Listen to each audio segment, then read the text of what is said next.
July 14, 2026 Anantapuram market సంబంధించిన దిగుమతి మరియు ధరల యొక్క సమాచారం. దిగుమతి అయితే ఈరోజు నిన్నటితో పోలిస్తే పెరిగింది. 73,000 చిన్నగడ్డి దిగుమతి అయితే ఈరోజు ఆ సంఖ్య 80,000. దిగుమతి పెరిగినా కూడా ధరల్లో ఏమాత్రం మార్పు లేదు.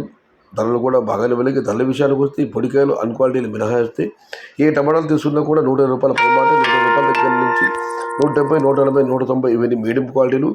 క్వాలిటీ టమాటాలు 200 రూపాయల దగ్గర నుంచి 250, 260 ఇవి అత్యధికంగా ఆధారపడుతున్న యావరేజ్ ధరలు. టాప్ అండ్ టాప్ క్వాలిటీని బట్టి అక్కడ మాత్రమే 270 నుంచి 280, 290, 300. మొత్తం మీద చూస్తే క్వాలిటీలో టమాటాలన్నీ 200 రూపాయలు చారుపప్పు ధర, 300 రూపాయలు ముగింపు ధర. మీడియం కాయలు 120 రూపాయలు చారుపప్పు ధర, 190 రూపాయలు ముగింపు ధర. Today Anantapuram market tomato stock 80,000 small boxes and rate is only quality tomatoes 200 rupees starting rate, 300 rupees ending rate. Medium type qualities 120 rupees starting rate, 190 rupees ending rate. ఇది ఈరోజు అనంతపురం మార్కెట్ సంబంధించిన ధరల యొక్క సమాచారం.